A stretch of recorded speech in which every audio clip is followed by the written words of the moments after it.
애니어그램 해라. 팟캐스트 내 안의 빛을 찾아라.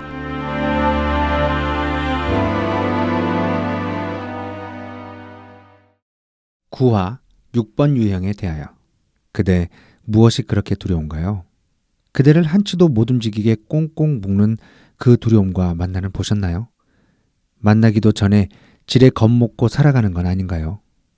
세상이 그렇게 두려운 것들만 가득한 것은 아닐 텐데 이젠 그대 자유롭게 두 발 뻗고 살아가기를, 그리고 훨훨 날아가기를. 6번 유형인 내 자신에게 해주고 싶은 말 해라. 안녕하세요. 애니어그램 헤라의 헤라입니다. 오늘은 6번 유형을 준비했습니다. 그래서 제가 앞에 이야기를 쓰고 도저히 제가 읽을 수 없어서 게스트이신 고래님에게, 독백 전문 배우 고래님에게 부탁을 드렸습니다. 오랜만에 모신 분들이 많아요. 나무님도 지금 되게 오랜만이시거든요. 인사 부탁드려요. 오랜만입니다. 나무입니다. 네, 안녕하세요. 고래입니다. 네, 고래님 옆에 오늘의 진정한 손님, 네, 진정한 게스트, 진정한 주인공 소진님을 소개합니다. 네, 안녕하세요. 소진입니다. 네, 소진님이 고래님의 배우자세요. 네, 그래서 제가 특별히 54 이렇게 부탁을 드렸거든요. 네, 그래서 고래님이 9번 유형, 소진님이 6번 유형, 저희 남편도 9번 유형, 저도 6번 유형. 저희는 많은 것들을 공감하고 살아가고 있거든요. 네, 그래서 저희 사실 연구소에서 공부하신 적은 없으세요, 소진님은. 네, 고래님이 하셨고. 하지만 고래님을 저희 연구소로 보내주신 장본인이십니다. 네. 네, 그래서 소진님을 모시고 우리 두려움의 끝판왕. 네, 두려움. 누가 가장 두려울까? 6번. 두려움의 끝판왕 6번에 대해서 저의 이야기와 소진님의 이야기를 많이 녹여서 오늘 6번에 대해서 탐구해 보도록 하겠습니다. 어떻게 보면 저희보다 더 많이 알고 계실 수도 있는 고래님도 함께요. 네, 해보겠습니다. 네. 그러면 소진님 소개를 제가 여기 안 빠뜨렸어요. 근데 이 방송의 매력이거든요. 갑자기 시키는 거. 소진님을 소개해 보신다면 어떻게 하시겠습니까? 빛깔로도 좋고요. 하시는 일로도 좋고요. 지금 갑자기 생각나는 걸로 소진님 소개를 한번 부탁드려도 될까요? 네. 9번 유형과 사느라 마음고생이 심한 소진입니다. 타이틀이 바로 9번. 네. 9번 유형은 모르는 6번 유형만의 마음고생이죠. 제가 손들어 드리겠습니다. 네. 지금 자리를 잘못 앉았어요. 이렇게 앉았어야 되는데 편을 제대로 먹으려면. 야, 이거 잘하면 평화협정사단들처럼 테이블 지금 9번 둘, 6번 둘 있어요. 네. 저도 오늘 밀리지 않습니다. 아, 진짜요? 9번 있으니까. 그러면 9번 유형이랑 사시느라 마음고생이 심하신 소진님과 저도 똑같은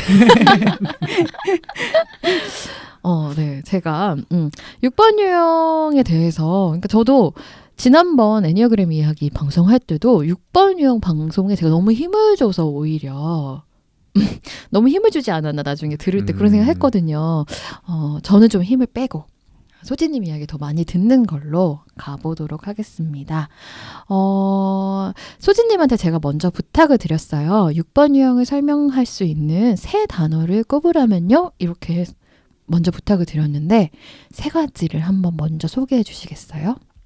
네, 처음에 떠오른 단어는 불안이었어요. 근데 네. 그냥 불안하면 사람들이 얼마나 불안한 건지 모르는 것 같아서 마비시키는, 특히 이성을 마비시키는 불안이라는 생각이 들었고요. 네. 진짜 이렇게 불안이 확 올라오면 아무 생각도 안 나는 것 같아요. 그래서 이거를 뭔가 내가 지금 왜 불안하지? 뭐 이런 것들을 생각하고 마음을 정리하고 싶어도 생각이 마비된다라는 생각이 음. 들어서 생각이 마비되는 불안이라고 첫 번째는 떠올랐고요. 네. 두 번째는 책임감이었는데요. 이것도 그냥 책임감 하면 6번을 잘 설명하는 게 아닌 것 같고 사실은 지고 싶지 않은데 어쩔 수 없이 지게 되는 책임감이라는 게 좀 더 잘 설명할 수 있지 않을까 생각이 들었습니다. 그리고 네. 나머지 세 번째 단어는 묻다였는데요. 답을 묻는데 계속해서 묻는데 나에게 묻는 게 아니라 외부에다가 계속 답을 묻고 있다. 그래서 불안, 책임감, 묻다 이렇게 세 단어를 떠올렸어요. 깊은 공감이. 그리고 진짜 그냥 불안, 책임감, 묻다로만 하면 안 되는 네, 그 정도의 뭐 불안해 이런 불안 아니라는 거. 그쵸? 네네네. 그리고 책임감도 내가 해보겠어 이런 책임감 아니라는 거. 네, 그리고 묻는 것도 단순히 어때? 이 정도 물음도 아니라는 거. 네, 근데 이 세 가지가 막 뒤섞인 게 6번인 것 같아요. 그쵸? 네, 고래님은 같이 사시면서 소진님이랑 네. 이 세 가지가 6번의 특징이다. 동의하십니까? 네네네. 아침, 점심, 저녁 동의합니다. 어쩔 때 이런 것을 가장 많이 느끼실 수 있으세요? 이제 이따가도 뭐 말씀드릴 것 같긴 한데 안전이라는 것들에 대해서 되게 불안해하고 있거든요. 네. 내가 말하자면 낭떠러지 같은 데 서 있는 것처럼 불안해할 때가 많아요. 그래서 한 발도 나가지도 돌아오지도 못해서 내 안전이 이게 맞아? 어떡하지? 뭐 이런 식으로. 그래서 계속 안전하다고 이야기해줘도 진짜 360도 회전하면서도 계속 어디가 안전한지를 계속 찾고 있는 것 같은 그런 느낌이 들어요. 안전하지 못하니까 불안해하고 안전하기 위해서 책임감을 지고 그렇죠. 안전하기 위해서 물어보는. 계속 물어보고. 네. 그렇죠. 근데 그 소진님 네. 이성을 마비시키는 불안이라고 했어요. 네. 그 6번 유형의 열정이 불안이거든요. 근데 이 불안을 이렇게 이해하는 경우가 많더라고요.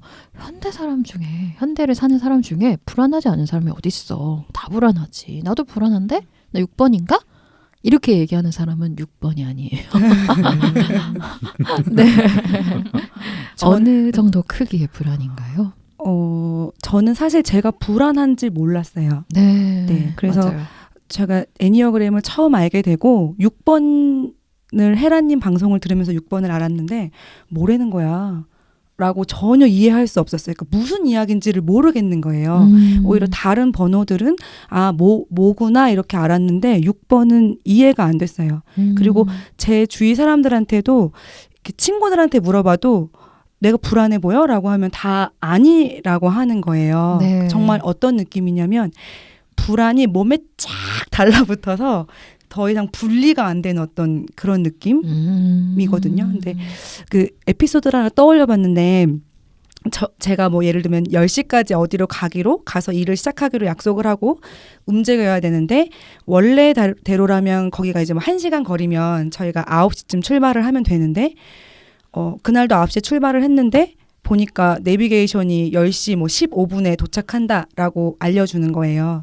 그러면 가는 차 안에서 사실은 뭘 할 수 있는 일이 없잖아요. 그래서 제가 머리로 생각하기로는 내가 지금 여기서 불안해 한들 달라질 거는 아무것도 없어.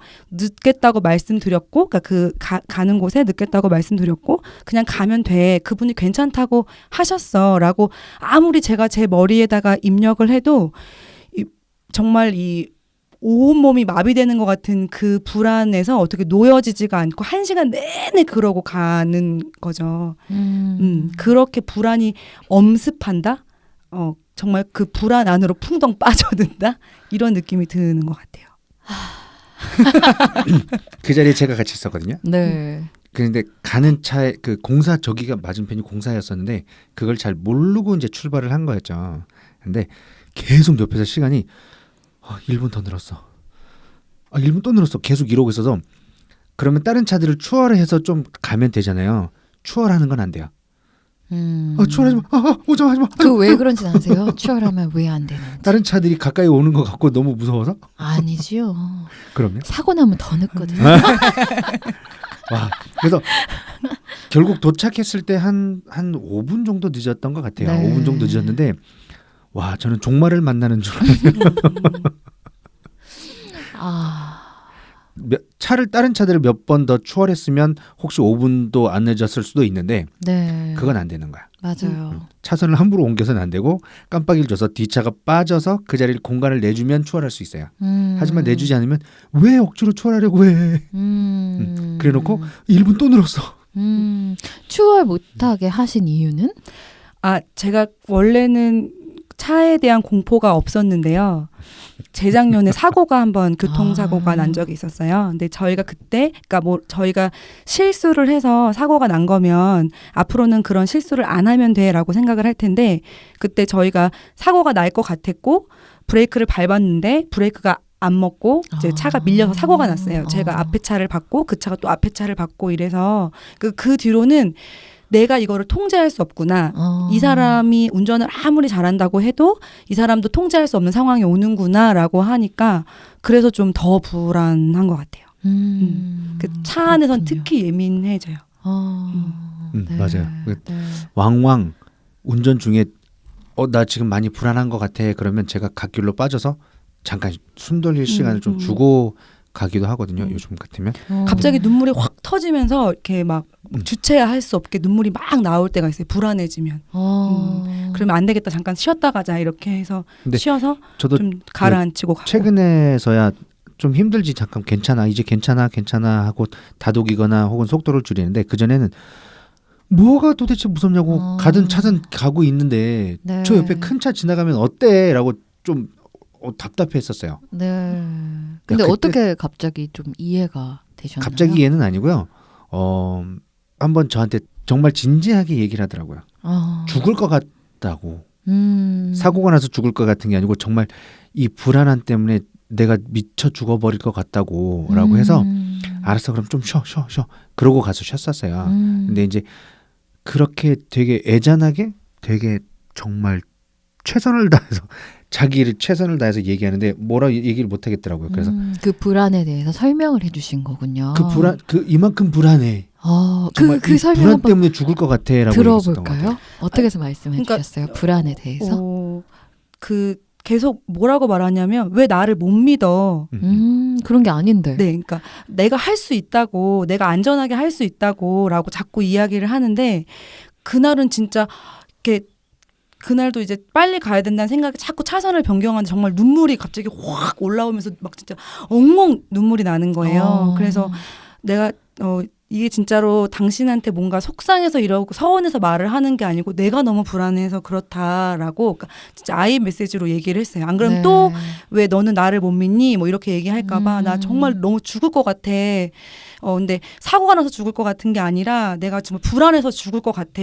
나도 내 감정을 주체할 수 없는데 내가 그렇게 불안해라고 제가 막 울었더니 이제 그때서야 얘가 진짜 불안한 거구나라고 이해하는 것 같더라고요. 사실 불안의 크기는 이해 못 하겠고요. 네. 불안의 크기는 어떤지 모르겠어요. 근데 그렇게 힘들어하는데 좀 쉬었다 가지 뭐 이런 게 좀 있었던 것 같아요. 근데 지금도 이렇게 많이 힘들어하고 그러면 자기도 참으려고 되게 많이 노력하는 게 보여요. 막 손잡이 붙잡고 막 안전띠 끌안고 있고 뭐 이렇게 하면 괜찮아 좀 천천히 갈게 해서 규정 속도 아래로 좀 달리거나 그렇게 해서 좀 이제 쉬는 시간을 좀 만들어주고 근데 자기도 그 당신이 위험하게 운전하지 않는다는 걸 머리로는 알고 있는데 이 세포들이 그렇지 못하다고 거의 본능적으로 네, 막 네. 그냥 막 몸이 막 반응하는 거거든요.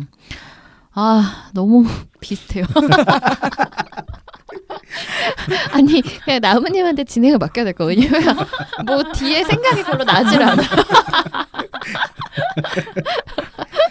잘못 데리고 왔다.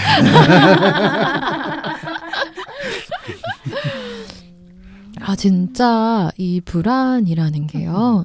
뭐 좀 불안해. 불안해하지 말자. 이런 게 아니거든요. 네, 그래서 6번을 진짜 오해하기 쉬운 게 뭐 그렇게 불안해 이런 말에 너무 화나거든요. 그죠. 네.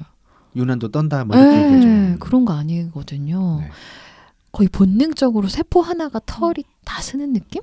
네. 그리고 저도 이제 시간에 늦는 거 엄청 싫어하거든요. 이성적으로는 알겠어요. 내가 할 수 있는 건 아무것도 없다는 거. 네. 오늘 저희가 1시 반에 미리 좀 만나기로 했었잖아요. 네네네. 12시 50분에 왔습니다. 밑에서 기다리다가 올라갔습니다.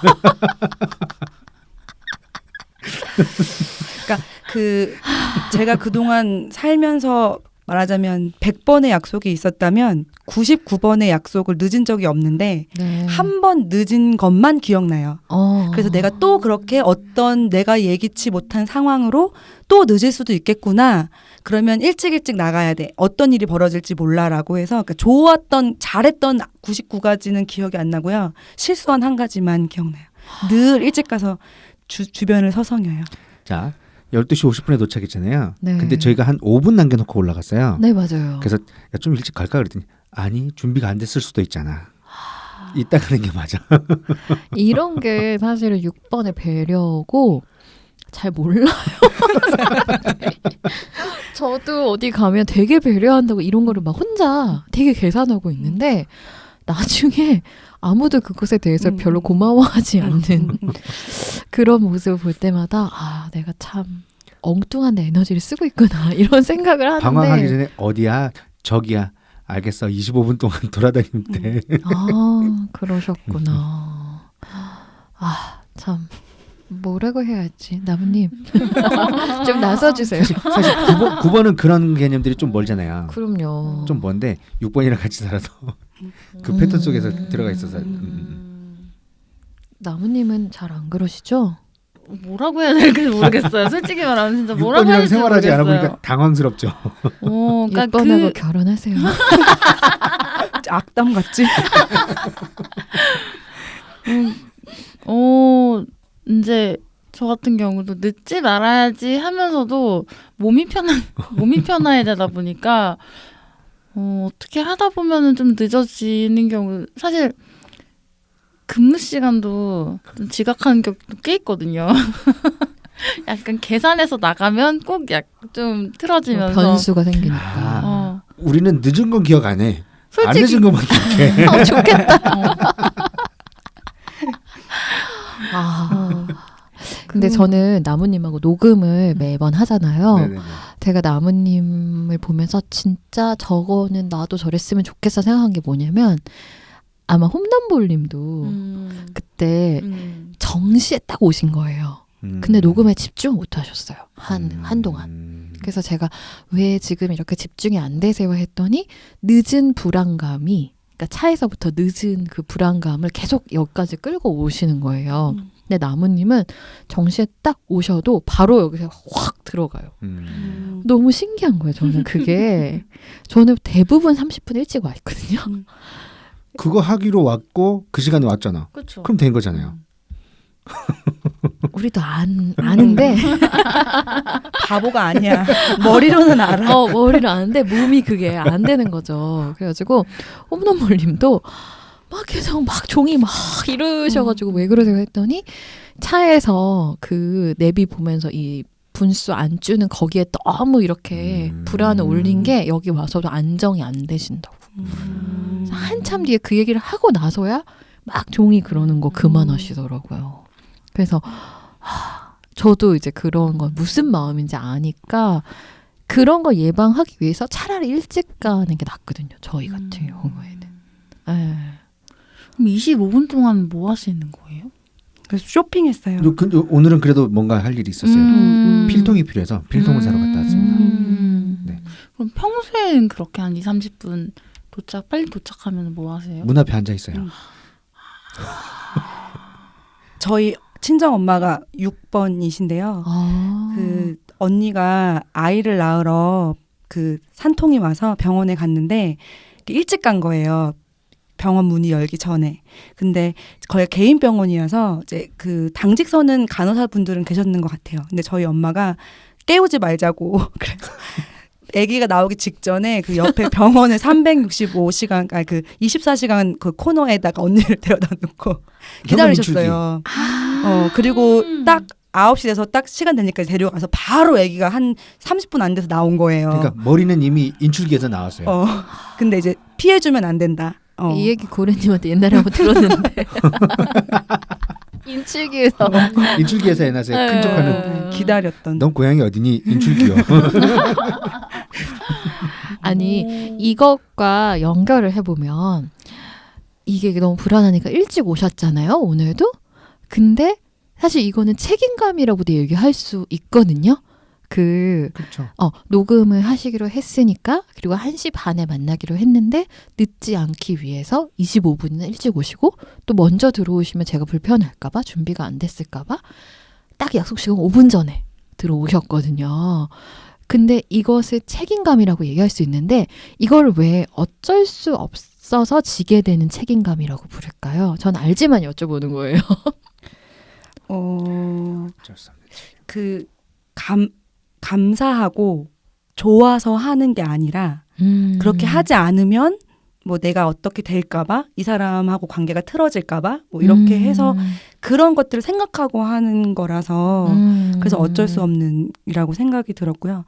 저희 주변에 8번 분이 계셨는데 이제 고래님을 같이 알아요. 근데 이제 같이 셋이서 일을 하다 보니까 제가 언젠가 그런 걸 물어본 적이 있어요. 고래님이랑 같이 일하기 되게 답답하지 않냐. 이렇게 뭐를 하겠다고 하고서는 안 해오거나 이런 게 많은데 답답하지 않냐 이렇게 물어봤더니 전혀 그렇지 않다는 거예요. 그래갖고 어떻게 답답하지 않을 수가 있죠? 이렇게 물어봤더니 그분은 자기가 그냥 하면 된다는 거예요. 고래님은 옆에서 잘한다만 해주면 자기는 자기가 그걸 다 하는 것이 전혀 부담스럽거나 그렇지 않대요. 근데 저는 계속 한쪽 마음에는 좀 가져가줬으면 이 일을 나눠줬으면 이라는 마음이 있어서 그 8번이 생각하는 그런 정말 우리가 책임감이랑 6번이 생각하는 책임감이 좀 다르구나라는 생각이 좀 많이 들었었어요. 고래님은 이해가 되십니까? 책임감에 대해서. 네, 이 6번의 책임감에 대해서. 그 책임감의 최대 수혈을 받고 있는 게 저여서. 네네네. 그래서 인정하죠. 그 책임감이 어떤 건지 알겠다. 인정하죠. 네. 이 6번의 책임감을 되게 잘 설명하는 영화가 있어요. 그 반지의 제왕에서 프로도 맞나요? 네. 이제 반지를 전달하러 갈 때 그래 내가 가겠어 이러면서 난 어떤 일이 있어도 흔들리지 않겠어 이게 아니라 가면서 나 이거 못하겠는데 정말 저희가 어떡하지? 어제 그 그 얘기 했는데 얘기했는데. 진짜 어제 그 8번 선생님이 만나가지고 반지의 제왕을 너무 좋아하신대요. 그래서 반지의 제왕이 왜 좋아요? 그 얘기 하다가 그 왕이 너무 멋있다고 얘기를 했는데 결국은 왕이 되는 이름이 모르겠는데. 저희 둘은 무슨 얘기냐면 프로 너무 싫다고 왜 이렇게 그치. 징징거려 막 이러면서 저희 딱 그 얘기 했었거든요. 반지의 제왕에서 유일하게 그 책임감 그 자기 일 못하고 계속 징징거린다고 결국엔 해내면서 결국은 할 거면서 질질 끌고 다니고 진상이라고 아주 그냥. 네, 그런 책임감이거든요. 느낌이 다르죠. 되게 불안해하고 마족하면서 계속 울죠. 네, 그리고 어떻게든 결국은 딴 사람 가는데. 시킬 수 있으면 막 참고, 이 반지 나 이거 싫은데 이거 무서운데 이러면서 막 던졌다가 다시 찾으러 갔다가 또 주워가지고 또 가고. 주워서 또 가고 막 이런 거죠. 이런 책임감. 그러네. 네, 싫다. 저도 싫어요. 그래서 가끔은 6번이 되게 열심히 뭘 해놓고도 약간 환영받지 못하거나 감사함의 표현을 받지 못하는 걸 보면서 이렇기 때문이라는 것을 보일 때 너무 싫은 거죠. 내가 반지야? 용광로에 던져버리고 싶네요. 용광로 다시 찾으러 가실 거예요. 던지지 마세요. 쉬운데 던지세요. 저 반지인가 봐요. 용광로는 아직도 안 던졌나 보네요. 감사하네요. 아니야, 용광로에 던지는 게 최종 목적이었잖아. 나를 배를 만들게 해주는 게 최종 목적이 될 거예요. 집중하세요. 지금 다른 분들 이해 못합니다. 이게 무슨 말인지. 네. 근데 그러면 그 책임감이 싫어서 찾다가 결국 한다고 말씀하셨잖아요. 근데 왜 나눠주지를 못하는 거예요? 그 책임감을? 좋은 질문이네요. 소진님 어떻게 생각하세요? 어떤 경우는 믿지 못해서 나눠주지 못할 때도 있는 것 같고요. 그리고 어떨 때는 그러니까 내가 싫은데 저 사람도 싫겠지라고 생각이 들어서 못 시키고 그냥 내가 해야지라는 마음으로 어쩔 수 없이 하는 경우들도 있는 것 같아요. 즐거운 마음으로 할 때는 없어요? 물론 즐거운 마음으로 할 때도 있죠. 네. 근데 처음에 즐거운 마음으로 기꺼이 시작했다가도 힘들어지거나 하면 이걸 내가 안 했으면 더 좋지 않았을까라는 생각도 들고 근데 나도 힘든데 남은 안 힘들겠어? 라는 마음에 좀 그냥 끝까지 지고 가는 게 있는 것 같아요. 사실 저 같은 경우는 이런 마음으로 하는 경우는 꽤 있기는 하거든요. 그렇지 않으세요? 저도 저는 이제 연극을 했었잖아요. 세트를 만들게 시켜놓으면 후배들이 이렇게 만들다 보면 좀 뒤틀리거나 이렇게 좀 단단하지 못하게 만들어는 것처럼 보일 때가 있어요. 그래서 야 비켜 내가 할게 해서 정말 한 3일 4일씩 밤새서 세트를 만들기도 해요. 애들이랑 같이 만들어도 야 가서 자 페인트 칠해놓게 이따가 와 여기 잘라놓게 뭐 이렇게 해서 제가 하는 경우도 많죠. 그건 제가 원해서 읽었던 것 같아요. 어떤 책임감에서라기보다는 사실 어떤 유형도 책임을 지겠다 하고서는 해보니까 되게 힘들고 그런 게 있죠. 근데 이제 6번은 그거를 어떻게 그러니까 막 계속 주변을 살피죠. 이 뒤에 이 세 가지 답하고 연결되는 것 같은데 묻죠. 막 이거 괜찮을 것 같아? 이거 너 할 수 있겠어? 좀 도와줄 수 있겠어? 약간 이런 식으로 그런 부분이 있는 거죠. 근데 이제 9번들은 힘들다고 느끼면서도 약간 입을 다물고 그냥 묵묵히 좀 할 때가 많아서 힘든 줄 주변에 잘 모르죠. 근데 이제 6번들은 그러니까 생각보다 항상 모든 일은 처음 시작할 때 그 느낌보다 더 어려운 경우가 훨씬 더 많잖아요. 그죠 많죠. 그러면은 이제 막 외부에서 답을 묻다 이 느낌으로 확 넘어가는 거죠. 자신을 믿고 끝까지 이렇게 추진하다기보다는 프로도처럼 이 반지 누가 딴 사람 없나? 이거 좀 누구 좀 던져 줘버렸으면 좋겠는데 이런 느낌이 있는 거죠. 네. 그러니까 이제 6번들한테 이런 질문을 많이 하더라고. 다른 유형들이 아니 왜 6번은 한다고 해놓고서 말이 그렇게 많아요? 불만이 그렇게 많아요? 이제 이것들이 연결되는 거죠. 네, 그래서 책임을 뭐 가지고 해보겠어 했는데 이제 힘들고 뭐 주변에서 자꾸 이제 도움이나 지원을 찾고 그럼에도 불구하고 잘 찾기 어렵고 또 믿을 만한 사람이 없는 거죠. 그러다 보면 결국은 내가 하면서도 유재석도 그런 면 되게 많이 보이거든요. 결국은 그 스카이다이빙 뛸 거면서 뛰기 전까지 하하 네가 뛸 거야?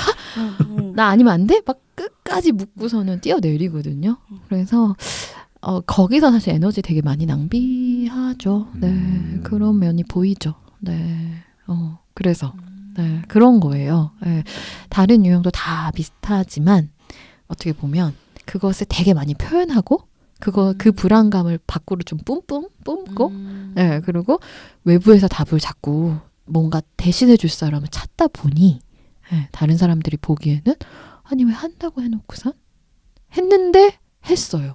할 거면서 왜 저랬을까? 이런 네, 그런 이야기를 듣는 것이지요. 네, 그래서 자연스럽게 그 세 번째 묻다. 네, 왜 외부에서 답을 물으러 다니는지가 이게 이 세 가지가 다 연결이 이렇게 되는 거거든요. 네, 소진님은 이렇게 외부에서 답을 묻는 이유가 무엇이라고 생각하세요?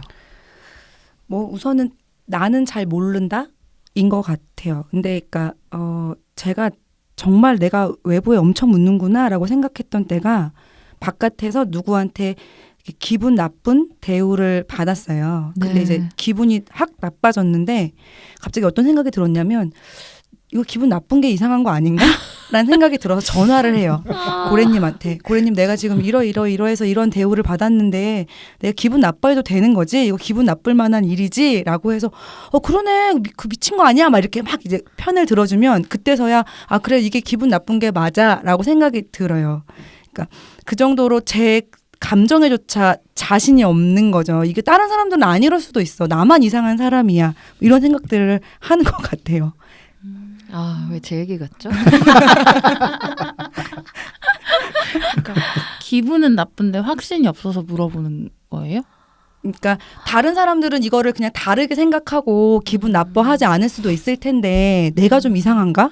나는 이게 왜 이렇게 기분이 나쁘지? 라고 약간 저의 스스로의 감정을 믿지 못하는 것 같아요. 그러니까 내가 오해하고 있는 거 아닌가? 다른 중요한 걸 뭔가 놓치고 나만의 어떤 걸로 생각하고 있는 건 아닌가? 이런 생각이 드는 것 같아요. 약간 오해한다든지 뭐 그런 내가 보지 못하는 부분이 있어서 이런 식으로 그러면은 만약에 그게 화낼 만한 일이고 기분 나빠할 만한 일이 맞다라고 얘기를 들으면 안심이 되세요? 네, 그러면 이제 감정이 좀 가라앉는 것 같아요. 그 이야기를 듣는 것만으로도. 네. 그런 게 있어요. 마음 놓고 화를 내도 되잖아요. 그러면 나 이렇고 이런 일이 있었는데 이 뭐야? 야, 뭐 그런 사람이 다 있냐? 혼내주지 그래서 욕 한마디 해주지? 그러면 그치 나 기분 나쁜 게 맞지. 그러면 마음 놓고 기분 나빠야 되잖아요. 그러면 자기가 이제 맞은 거잖아. 안심하는 거예요? 내가 화내는 게 맞지? 그러면 내가 맞은 것 때문에 안심해져 이제. 그래. 맞아 화내는 게 됐어. 아 정말 그러면은 사실은 괴롭네요. 그 당사자한테 화를 못 내고 확인을 하고 그냥 안심하고 끝이. 그런 이건- 경우들이 좀 있어요. 많아요. 맞아요. 그게 사실 안전하고 관련이 있어요. 거기서 바로 내 감정을 못 믿으니까 화를 냈다가 이게 화낼 상황이 아닌데 다 그 사람하고 관계가 망쳐질까 봐. 아니면 내가 뭔가 이 어떤 부분을 이해하지 못해서 이 지점에서 화를 냈다가 뭔가 틀어질까 봐, 일이 틀어질까 봐 이런 되게 불안이 커요. 그래서 일단은 거기서는 웃고 나와요. 그다음에 가장 믿을 만한 사람한테 전화를 하죠. 이런 걸 가지고 나한테 비난하지 않을 사람 전화를 해서 확인을 하죠. 화내도 돼? 그러면 아씨. 근데 그 직접적으로 그 사람한테 화를 내지시는 않으실걸요? 네. 네. 근데 이제 마음속으로 그 사람 끊어내죠. 그렇게. 슬쩍 거리감이 생기죠. 맞아요. 다음부터는 내 거를 다 보여주지 보여주지 않겠어. 않겠다. 아, 왜 이러시죠, 진짜. 남의 마음에 들어오시고. 만나긴 만나지만 이미 저 사람이랑은 절교야. 왜 근데 이렇게? 그 사람은 몰라. 몰라. 내가 자기를 마음에서 밀어냈다는 걸 몰라. 티를 내지 않아요. 아, 왜 모를까요? 저는 아니라고 이미 한 것 같은데 모를 때 있더라고요. 근데 봤더니 감정을 의심하는 거더라고요. 나의 감정을. 네. 그리고 화내는 것도 되게 사실 이렇게 싸움, 갈등이 되는 거잖아요. 그러니까는 조금 9번하고 다른 것 같아요. 9번은 아예 갈등이 없다라고 네네네네. 해버린다면은 6번은 갈등은 있었지만 나는 그렇게 무식하게 싸우진 않겠어. 하지만 내 마음 속에서는 이미 저 사람을 이렇게 멀리 두는 거죠. 네, 그리고 뭐 이렇게 찾지도 않고 그렇게 갈등을 해결하는. 네. 그리고 그럴 때 이제 항상 누구에게 한 번 더 확인하고. 네. 왜 그럴까요, 우리? 어렵게 사네요. 네. 그래서 어쩔 때는 저는 인간관계에서 그 6번들이 더 심플한 거는 거기서 탁 화를 내면 그 사람이 왜 그래? 하면 그렇게 인간관계를 끊어낼 일이 없을 수도 있는데 그래서 내가 이런 점이 기분 나빴어. 그럼 나 몰랐어. 미안해. 이렇게 할 수도 있었잖아요. 근데 항상 이게 잘 안 되더라고요. 저는 그 당시에는 기분이 나쁜지도 잘 모르는 것 같아요. 맞아요. 그것도 있어요. 나와서 가다 보면 갑자기 뭔가 찝찝한데 하면서 이제 감정이 올라오더라고요. 근데 전에 9번 친구한테 물어본 적이 있어요. 그 친구는 되게 딱 할 말을 대놓고 하길래 네. 너는 어떻게 그렇게 할 말을 해? 이랬더니 다시는 이제 그러면 안 보겠다라는 마음을 먹고 나면 아예 이야기를 생각을 하고 얘기하는 거군요. 극단적인 경우에는 그냥 안 보면 되지 뭐 쟤를 라고 생각을 하면 그 말을 할 수 있다 하더라고요. 저는 그거는 머리에 없는 것 같아요. 맞아요. 그 사람하고 나하고 뭔가 갈등이 불거져서 다시 안 볼 수도 있어는 저의 선택지에 없는 것 같아요. 그래서 가끔은 저는 6번 더 무섭다 생각도 들거든요. 웃으면서 이야기하는데 마음속에는 그 사람이 이미 없어요. 근데 이제 그게 차선책으로 선택한 거잖아요. 갈등을 피하기 위해서. 네. 그러니까 이거는 외부에서 자기 감정까지 묻는 거죠. 네. 또 어떨 때 외부에서 답을 구하시나요? 이런 거 말고. 저는 그러니까 연극 치료 일을 하다 보니까 제가 연극 치료 일을 한다고 얘기했나요? 아직 안 했어요. 아직 안 하셨어요. 네, 연극 치료사로 일을 하고 있는데 정해진 답이 있는 일이 아니잖아요. 네. 그러니까 그러니까 뭐 차라리 수학 문제 같은 걸 푸는 거면 내가 싸매고 풀고 답이 딱 나오면 끝인데 누군가의 인생에 되게 중요한 영향을 주는 일인데 답이 없는 거니까 내가 혹시 뭔가 중요한 것을 놓치고 있으면 어떡하지? 그래서 다른 사람한테 뭔가 그러니까 최선이 아닌 뭔가 안 좋은 것을 주고 있으면 어떡하지라는 생각에 되게 선생님들이나 주위 사람들한테 계속 물어보는 편이에요. 네. 뭐 이런 분이 오셨는데 이렇게 하는 게 맞을까요? 이렇게 했는데 저의 또 그 8번 파트너 선생님이 되게 놀랬다는 거예요. 저는 궁금한 게 생기면 바로 물어보는데 네. 왜 스스로 그거를 충분히 고민하지 않고 네. 물어보냐 이렇게 얘기를 하더라고요. 저는 내가 충분히 아무리 고민을 해봐야 내 수준에서는 계속 비슷한 걸로 반복되는 게 아닐까? 그러니까 뭔가 전혀 새로운 것들을 좀 들어야 생각이 확 트이지 않을까라는 생각을 했었는데 그분은 제가 너무 신기하다고 바로 쪼르륵 달려가서 교수님이나 누구한테 왜 이거 이렇게 됐는데 어떻게 할까요? 이렇게 물어보네요. 이렇게 하시더라고요. 그 물어보는 질문을 던졌을 때 네. 돌아오는 대답이 있잖아요. 네. 대답을 들었을 때 내가 생각했던 건데라고 생각했던 적은 없으세요? 많죠. 그쵸? 네. 거의 대부분일걸요. 대부분이요. 그러니까요. 네. 정리가 된다라고 생각이 드는 것 같아요. 그러니까 새로운 게 있지 않을까라고 질문을 하지만 왠지 그 대답들은 다 이미 머릿속으로 다 생각을 해봤던 거일 것 같은데 그것조차도 뭔가 남들이 맞다고 해줘야지 확신이 드는 거예요? 네, 저는 좀 그런 것 같아요. 그러니까 제가 말하자면 1, 2, 3, 4, 5를 생각을 했는데 이거 아닌 뭔가가 있으면 어떡하지? 라는 생각이 드는 거고 여쭤봤더니 뭐 예를 들면 1번이야 했으면 그치 그런 거지 뭐 이렇게 생각이 좀 정리가 되는 거예요. 그러면은 그 질문을 던질 때 1, 2, 3, 4, 5의 그 선택지를 다 제 얘기를 하고 이 중에 뭐가 맞는지를 물어보는 거 아니면 그냥 어떻게 하는 거냐고 물어보시는 거예요? 저는 그냥 물어보는 것 같아요. 근데 대부분 그 선택지 안에서 그쵸. 답을 다시 듣는 거죠. 그러면 아 맞구나.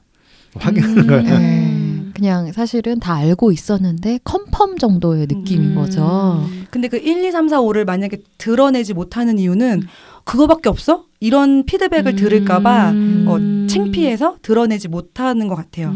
저는 아무것도 몰라요. 이런 얼굴로 해맑게 앉아있는 거죠. 그러면 그걸 물어보면 또 교수님들 좋아라 하고 자 이건 거야. 그러면 그래서 머릿속에 있는 거지. 이거를 이제 애니어그램 책대로 표현하면 권위자한테 의지한다. 라고 얘기할 수 있을 것 같은데 그런 의미도 있나요, 소진님? 네, 저는 늘 저를 이끌어 주셨던 선생님들이 늘 계셨었어요. 지금 생각해봐도 이렇게 매번 제가 필요할 때 그러니까 누군가를 찾아갔고 제가 필요한 부분의 선생님들을 찾아갔고 제가 열심히 하는 학생이기 때문에 늘 애제자가 돼서 잘 이렇게 길러졌죠. 애제자. 네.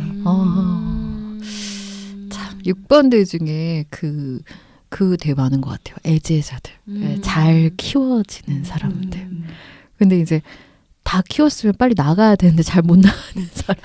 그러기도 하고 어떨 때는 막 제가 버리고 나오기도 하는 것 같아요. 이 부분에서는 더 이상 내가 배울 얻을 게 게 없구나 없구나. 싶으면 이제 다른 분한테 약간 또 다른 게 있을 텐데 라고 하면서 약간 옮겨가는 느낌도 있는 것 왜 같아요. 지난번에 저희 내 안의 비찾기 수업에서 네. 1번은 나한테 끊임없이 확인하고 나한테 또 묻는다고 했고 스스로에게.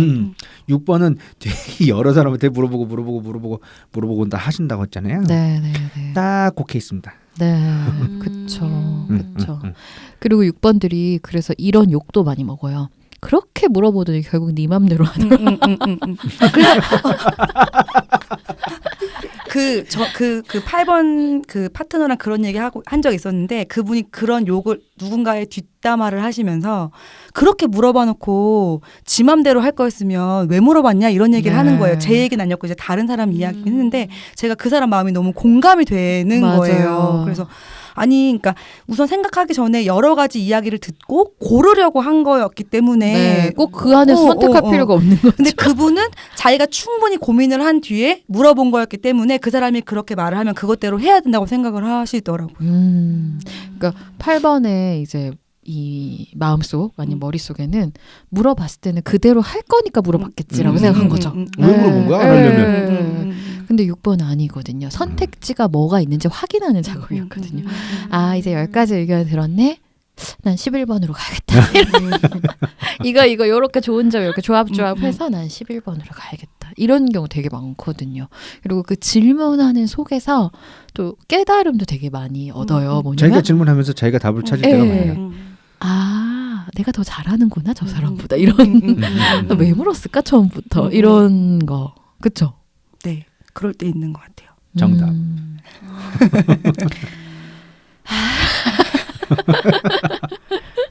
나무님 표정이 점점 어두워지시고 있는 것 같아요. 내가 답을 알면서 왜 자꾸 확인해? 뭐 이런 표정. 아니 무섭다. 아, 무섭다? 왜요? 그러니까 겉과 속을 전혀 알 수가 없는 상황이 되는 거잖아요. 그러면. 그렇구나. 그럴 수도 있죠. 네네네. 이런 표현 많이 들어요, 6번들이. 근데 이제 6번으로서는 되게 억울하지 않으세요? 이런 표현? 겉과 속이 다르다. 근데 저 지금 얘기하면서 계속 사람들이 6번 이상하다 하겠는데 그 생각을 지금 계속 하고 있었어서 이상한 애들이라 하겠다. 그러니까 6번 한꺼풀만 벗기면 사실 겉과 속이 다르지는 않은데 그러니까 깊게 아시는 고래님은 겉과 속이 다른 사람을 생각하지 않으시죠? 그렇죠. 네. 네. 네네네. 저는 되게 신뢰 가는 사람이라고 생각하고 있거든요. 맞아요. 근데 6번에 그 혹시 기억나세요? 애니어그램 책에? 책임감이 있지만 무책임하고 사랑스럽지만 무섭고 뭐 속을 알 것 같지만 모르겠고 되게 부지런한 것 같지만 네. 게으르고 맞아요. 그런 것들이 딱 요 포인트인 것 같아요. 한꺼풀만 벗기면 되게 신뢰할 수 있는 사람인데 딱 한꺼풀만 입히면 겉과 속이 다른 사람이라고 생각하는 이 포인트가 6번을 이해하는 너무나 중요한 그 포인트인 것 같아요. 뭐냐면 스스로도 의심하기 때문에 어떤 하나에도 중심을 두지 않거든요. 그러다 보니까 어떤 사람이 볼 때는 종잡을 수 없는 도대체 마음이 어떤 마음인지 모르겠는 6번한테 이런 표현도 하더라고요. 꼭 뒤에 뭐 이렇게 떡 같은 거 한 개 숨겨놓고 너 떡 있어? 이렇게 물어보는 거. 네네네. 근데 실제로는 아니거든요. 떡을 주려고 했는데 한번 물어봐야 될 것 같아서 뭐 약간 너 떡 먹을래? 이거 대신 네. 너 떡 있어? 네. 근데 괜히 그냥 떡 근데 나 안 먹어 이러면 상처받을까 봐. 그런. 그렇죠. 저는 그 2번이 떡 먹어라 이렇게 하는 게 되게 저한테는 되게 무섭거든요. 그래서 이제 그런 걸 보면 나는 저러지 말아야지. 저 사람이 먹고 싶은지 그래서 말하자면 가방에서 만지작 하고 있는 맞아요. 건 거죠. 꺼내 주려고. 달라고 하면 언제든지 줄 수 주고 있는데. 싶은데 이게 저 사람 먹고 싶지 않은데 괜히 내가 줘서 뭔가 강요처럼 느껴지면 어떡하지? 그치. 그 사람은 12시 50분에 와서 아직 준비가 안 됐으면 어떡하지 하고 5분 전에 들어가는 건 마음이죠. 비슷해요. 맞아요. 그러니까 그 6번한테는 그 망설임의 시간이 되게 많은데 제가 2번 방송할 때도 그 얘기 했거든요. 저도 할머니가 버스나 지하철에 타시면 일어날까 말까 일어날까 말까 하는데 뒷사람이 벌써 양보했어요. 이런 적 되게 많았거든요. 근데 2번은 본능적으로 확 일어난다고 하시더라고요. 그래서 뭔가 생각이 되게 많다도 6번의 특징 중에 하나인 것 같아요. 이럴까 저럴까 이렇게 하면 어떨까 저렇게 하면 어떨까 계속 그 생각이 너무 많아서 선택을 못하는. 네. 그리고 맞아요. 선택지를 다 살펴봐야 한다는 무언가의 그 선택지를 다 보기 전에 선택을 할 수 없어. 네, 그 시간이 되게 오래 걸리고. 저희가 이사를 얼마 전에 했는데 이사 가기 전에는 동네에 마트가 하나만 있었어요. 큰 마트가. 그래서 그냥 거기를 갔으면 됐는데 요즘은 이사 간 동네에는 대형마트가 한 3개가 같이 있어요.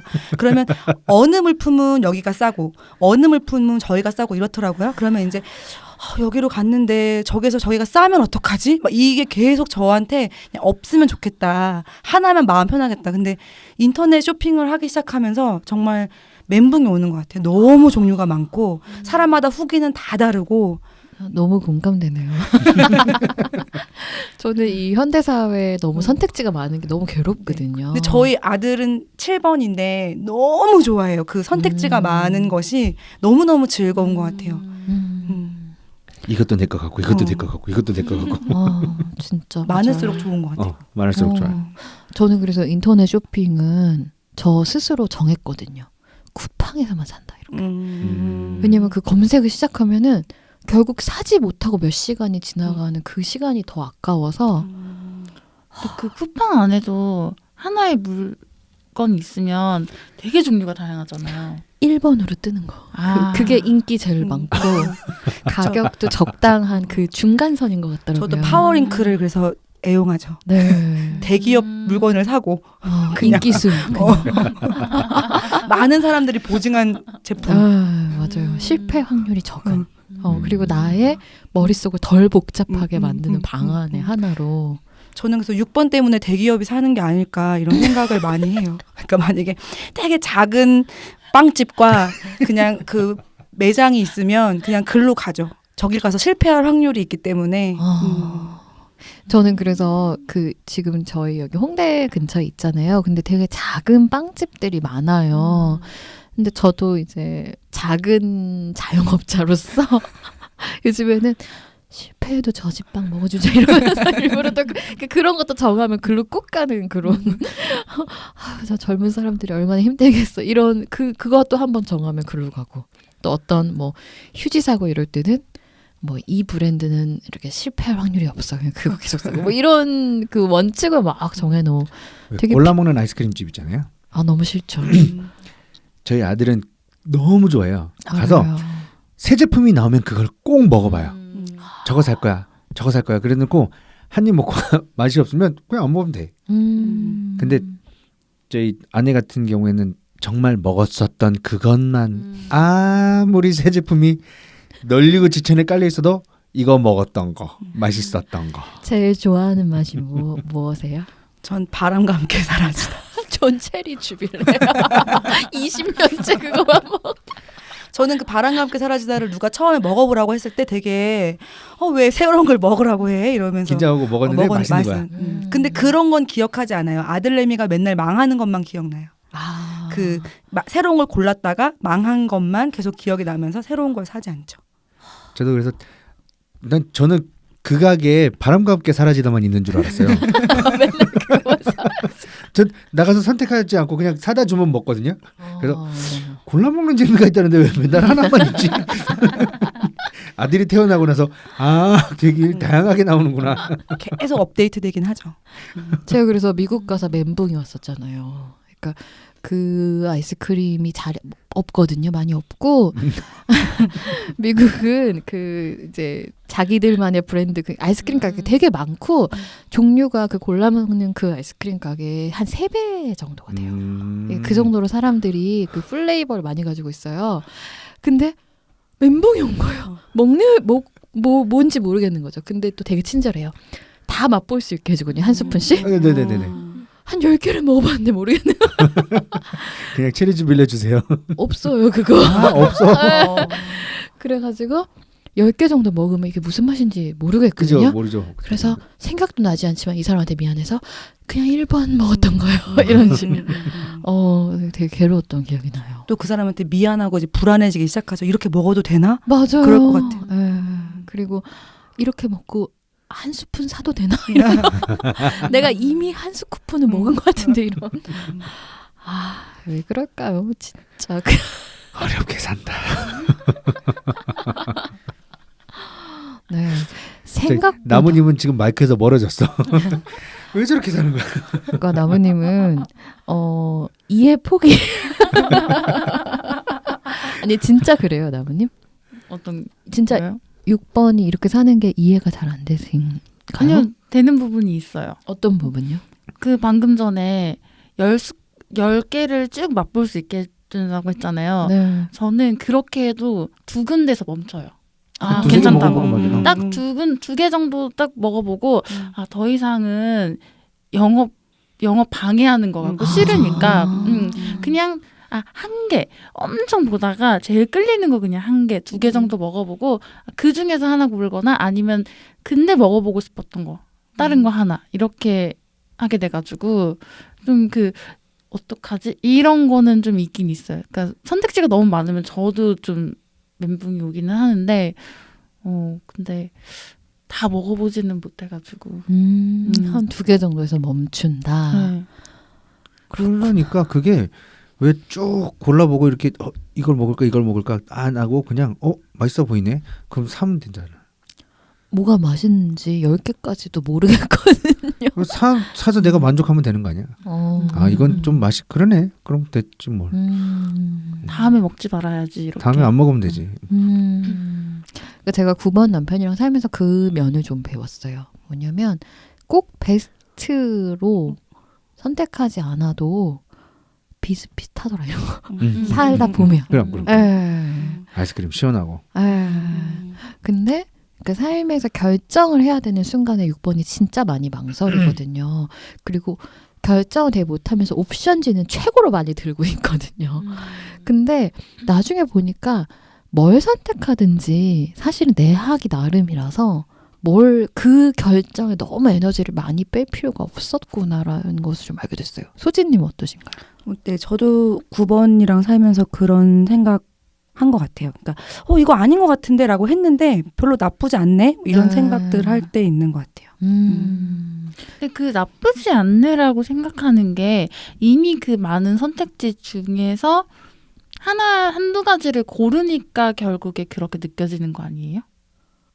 그러니까 그 전혀 아닌 거를, 그러니까 선택지에 없었던 거를 만약에 고래님이 저한테 하라고 해도 그냥 그러니까 그건 선택지에도 없었는데라고 했는데 해보니까 괜찮네라는 생각할 때도 있는 것 같아요. 그쵸. 그러니까는 이렇게 가나 저렇게 가나 사실은 거의 비슷한 결론이 나더라. 근데 그 초반에 너무 힘을 많이 빼는 바람에 나갈 힘이 별로 없어지는? 그래서 차라리 막 그 10개 선택지, 그러니까 정말 아이스크림 그거랑 비슷한 것 같아요. 꼭 그렇게 할 필요 없이 한 2개 중에서 그냥 하나 골라도 이리로 가나 저리로 가나 되게 내가 어떻게 하느냐에 더 많이 달려있다? 이게 좀 살면서 9번이랑 살면서 많이 배운.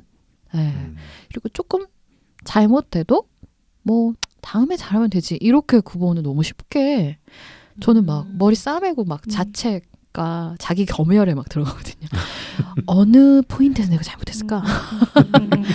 어디서 다음에 고치면 더 잘하게 될까? 뭐 이런 거를 거의 분석을 막 머릿속에서 맴 하고 있거든요. 근데 9번 너무 다음에 잘하면 되지 하고 확 자더라고요. 그게 저는 그러니까 이런 느낌이었어요. 저래도 되는구나. 저렇게 해도 별 인생에 큰 영향을 미치지 않는구나를 알게 됐어요.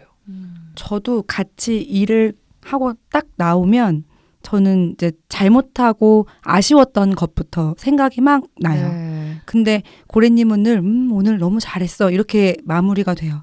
그래서 처음에는 그렇게 하면 발전이 없어 라고 잘못한 거를 떠올려 보자 이렇게 자꾸 했었거든요. 근데 저는 지금도 근데 제가 그렇게 계속 잘못되거나 부족한 것들을 찾는 게 또 저의 힘이라고 생각이 들기도 해요. 그러니까 개선하고 싶어 하는 그 마음, 안주하지 않는 거. 근데 그 안주하지 않는 거를 닭달만 하는 게 아니라 요즘은 그래서 끝나고 나오면 그럼 내가 제일 잘한 거 3가지만 좀 말해줘봐 이렇게 얘기해요. 그러면 네가 아까 뭐 잘했고 이건 진짜 잘한 것 같아 라고 하면 이제 그걸로 좀 마음을 안정시키고 그건 잘했는데 뭘 좀 더 개선하면 좋을까 이렇게 조금 마음이 바뀐 것 같아요. 9번이랑 같이 일하면서 배운 점. 맞아요. 제가 전에 6번이랑 같이 일한 적이 있었는데 끝나고 나오면 계속 저는 좀 잘한 것 같은 날도 우리 오늘 너무 이상하지 않았냐 계속 그러면 잘한 것 좀 생각하지 막 이렇게 생각이 들었었는데 그거에 계속 둘이 막 점점 구덩이를 막 파면서 더 밑으로 우리가 뭐가 문제일까 계속 그랬는데 이제 9번이랑 같이 일하면서는 또 개선할 건 개선하되 잘한 건 좀 짚고 가자 이렇게 좀 바뀐 것 같아요. 그 애니어그램 지혜책에 6번의 연습 문제일 거예요. 아마 이런 말이 있어요. 6번은 성공의 순간을 기억하지 못한다. 그래서 성공한 그 순간에도 항상 실패의 기억을 떠올려서 이때는 뭐 잘했다는 그 생각조차 올리지 못하기 때문에 이 일이 계속 힘들어지는 거죠. 네, 자책만 하니까. 그러니까 약속 시간에 99번 일찍하고 한 번 늦었는데 맞아요. 한 번만 기억하는 거죠. 네. 힘들어. 맞아요. 그래서 사실 생각보다 힘들게 사는 6번. 네. 근데 이거를 잘 모르죠. 네, 그러니까 배우자 정도 돼야지 이제 이 정도 아는 거지. 나무님도 모르셨을 것 같아요. 주변에 만약 6번 유형이 있었어도 이 정도?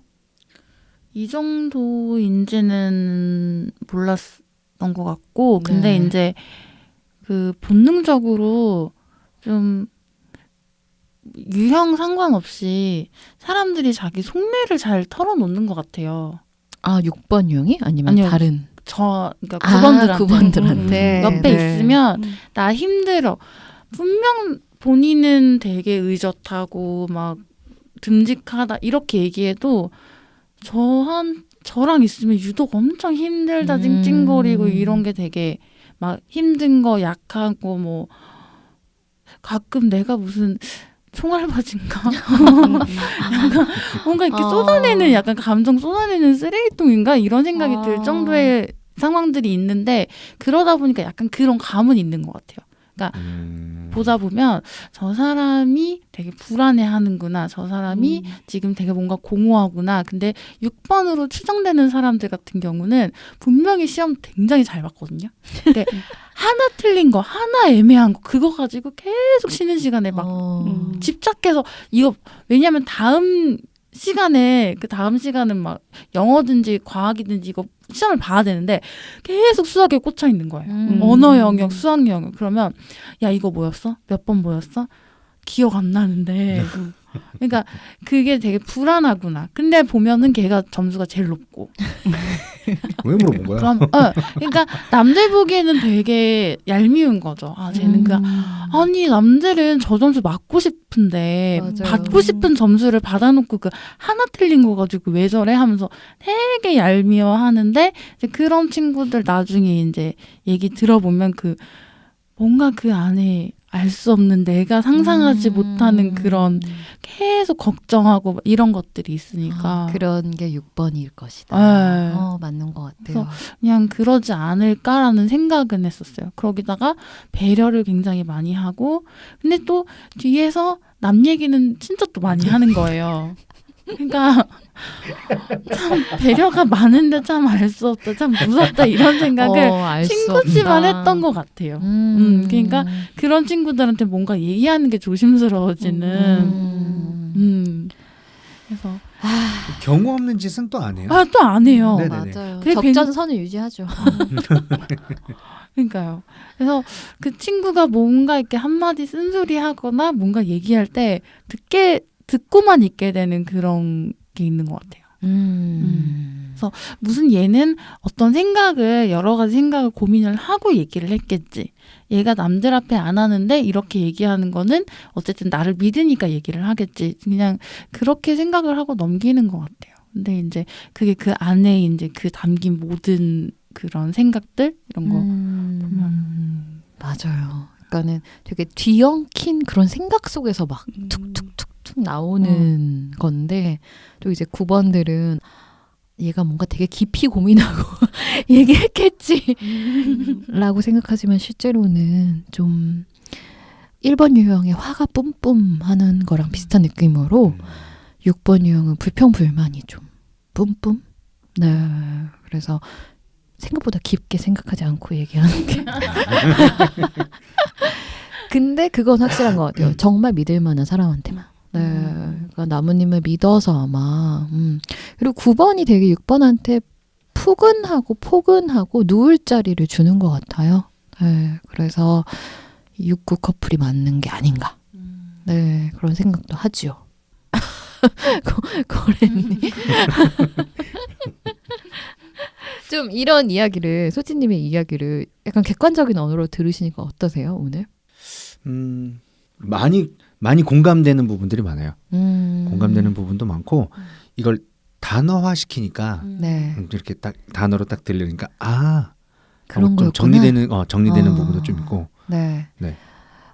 우리 사실 이 얘기를 하기 위해서 이 이야기를 끌어낸 거였는데요. 그렇다면 6번 유형이 본질을 찾으면 사실 이렇게 안 살 수도 있는데 우리 1부가 이제 거의 마무리를 해야 되는데 1부에 가장 하고 싶었던 얘기는 6번 유형의 본질이에요. 6번 유형의 본질은 깨어남과 안내거든요. 네. 이 이성을 마비시키는 불안, 어쩔 수 없어서 지게 되는 책임감, 외부의 답을 묻는 것. 이 세 가지 모두가 6번 유형의 본질은 깨어남과 안내가 있다면 사실은 이 다 필요 없는 거거든요. 네. 안내부터 조금 설명을 해볼까요? 이 외부의 답을 묻는 것. 다시 말하면 자기 자신을 믿지 않는 것이거든요. 네. 근데 실제로는 그렇게 찾아 헤매는 안내가 내 안에 있다는 것을 깨닫게 되면 그렇게 헤맬 필요가 없었던 거거든요. 네. 그래서 저는 사실 이 6번용의 본질을 배우고 나서 심한 배신감을 느꼈어요. 내 안에 있어서? 뭐야. 파랑새네요, 파랑새. 그렇죠. 그렇게 찾아다녔더니 우리 집 맞아요. 창틀에 우리 집 앉아있었던. 창틀에 앉아있던 거죠. 네. 그래서 저는 사실은 이 외부의 답을 묻는 게 나쁘다고 생각한 적이 사실 없었어요. 뭐냐면 나는 배우고자 하는 거고 나는 성실히 물어보는 거고 예의 바르게 물어보는 거고 나는 애제자고 뭐 이런 느낌이었거든요. 소진님처럼. 근데 항상 그 답을 들었을 때 이 느낌은 있었어요. 나도 알고 있는 건데 권위자라고 해서 다 아는 게 아니구나. 어떨 때 보면은 심각하게 고민한 나보다 더 모를 때도 있고, 예. 그리고 어쩔 때는 이렇게 물어봤던 걸 조합하니까 더 좋은 나만의 그 11번 답을 낼 때가 더 많거든요. 근데 알고 보면은 그거 다 나도 생각했던 거거든요. 단지 한 방울의 권위가 떨어져 줬을 때 그것이 필요했던 거구나를 알게 됐거든요. 그래서 이 6번용의 본질이 안내라고 했을 때 내 안에 있었다니. 이걸